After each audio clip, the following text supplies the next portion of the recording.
I have to give full honors to certainly Essiac. Although I did take 5 treatments from the Princess Margaret Hospital in the space of all 5 days, which included a weekend, then I was sent home for no more treatments because I only had 6 months to a year to live. And what cancer did you have? Oh, I think they call it oat cell. It's Yeah. lung Lung. cancer anyway. Okay, right. I believe the oat cell is the Old cells dropping. It's is also the known name. as small cell. Yeah, and when I come home, oh boy, this is it. But my wife found out from a certain person in Bracebridge that Mary had the Essiac that I could get, so she bought me some, and I thought, oh boy, just another something else that I don't like. And she said, well, I can't do any more. I can't pour it down you. Now I've got it, it's up to you.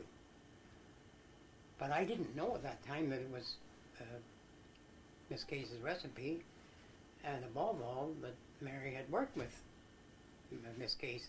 If I had, there'd been no questioning, because she certainly cured my Uncle George, who had a huge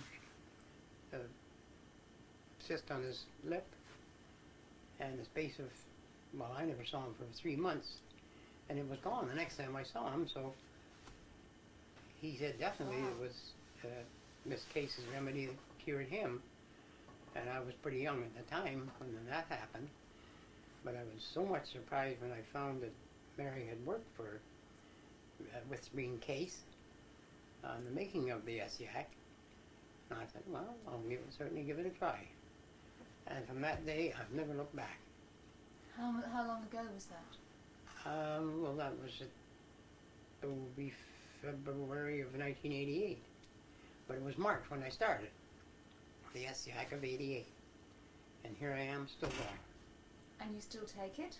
I still take it, and I'll always take it. And the dose? An ounce every once a day. Well, I start 16 ounces, and I make sure I take it every day for 16 days. Then now, since I'm over it, I feel certain I'm over it, I'll go maybe a week, 10 days, sometimes 2 weeks at the most without it. But I'll never stop taking it, and I do know that that's what brought me around. Otherwise, I wouldn't be here. Right. Now, I neglected to say, I went back about a year, just about a year, in 1989, and they gave me one more treatment of radium, but it was twice as long as any one of the other 5, because I had no watch on me, but I learned to count one for every second, and it was approximately, I got to approximately 120. So to me that was 2 minutes. Yes. In my estimation, I can't prove it, I could have been wrong, I could have been counting a little too fast or a little too slow. But I just got that one treatment in the space of approximately a year later, and I've never been back to it. Although I did go to the Falk Clinic for, what 6 treatments, approximately, and they would go for 3 days to start with.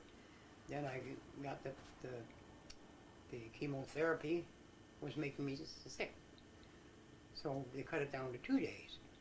And even that making me sick, and all I was doing, I realized, was going down there and paying them to make me sick, to throw up. And it wasn't no cheap deal either. I think it was, I'm almost sure it was around $1,200 to $1,400, somewhere in that neighborhood each time I would go, which was approximately every 6 weeks for about a year and a half, I would say. So finally we just said, no, no more. And that was, what, 5 years ago? Approximately.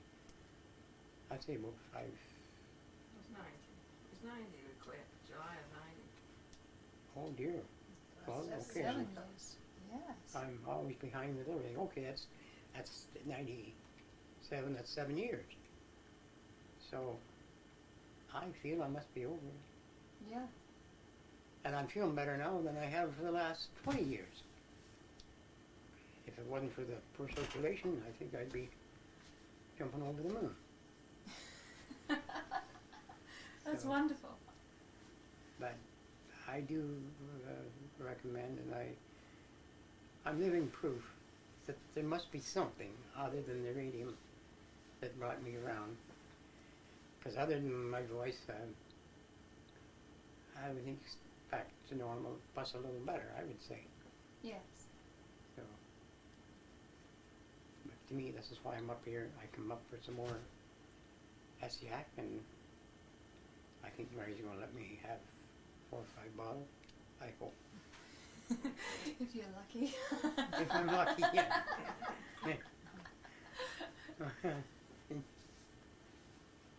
Tell your story, Princess Margaret. I just love that. You don't want to put that on. Well, is there anything else you want to say, Arnold? Well, Dorothy didn't want to tell it, but the Princess Margaret Hospital called the doctor up here and asked if he had any idea where I went to after I left Muskoka. And he said, well, I'm not sure. I think he went to Orlando.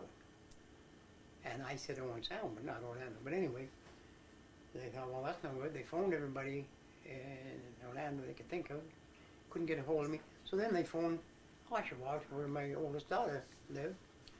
And who should be there but the wife and I. I was outside shoveling snow, and the wife would be babysitting her grandson.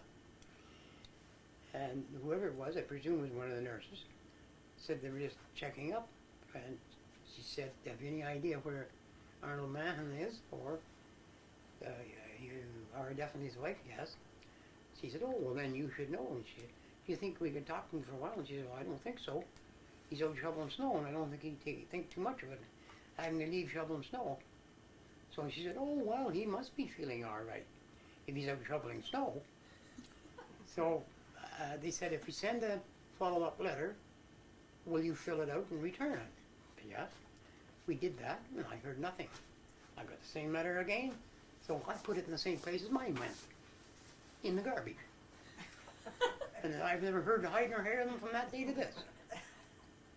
That's from the radiation. See, they cut my throat, and that didn't work, so they cut down here and put a They, they didn't really burn instrument in that spreads your ribs like yeah. Jaws for life, to go down with like a stethoscope to look around down in your lung.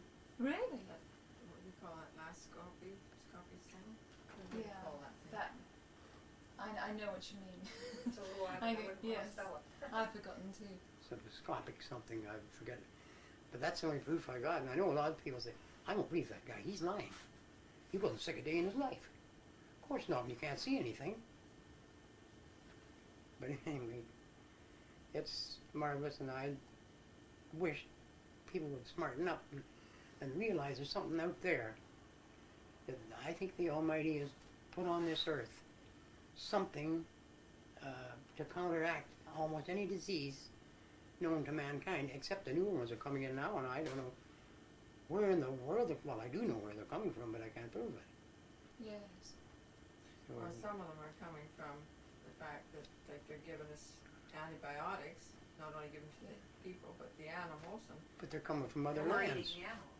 Yeah. right. from and other so- countries, like, let's say, Africa, for example. Just, So some of the bacteria is becoming resistant Yeah. to and making new diseases. Yeah. Yes. but I know that all these 4 ingredients, I remember seeing them ever since I was old enough to know one weed from another. And to me, they're all weeds, except the slippery alum. That's a huge weed. When you run across an That's a big weed. Yeah. But anyway, I used to pull the sheep's all over the garden. And, well, that's horrible stuff. And of course, to go back 2 or 3 days in there, it was up again. Say, you can't put me down.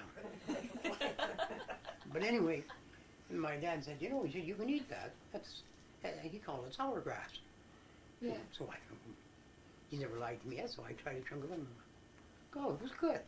So I started eating it until I got sick of eating it. And I still pulled it out, but because it come back anyway.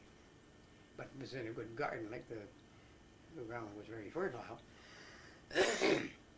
But now, I've given it to I don't know how many, down in your own sound, and a lot of it, well, there's one young fellow's wife showed me, it's up that high, but it had to go along the ground before it could get up. Now it's starting to grow more seed. And I said, well, let's wait a while. I'm not sure when to take the seed off. Now that's something you did tell me, but with me it went in one ear and out the other, I guess. All I know is it will grow and I know what it looks like.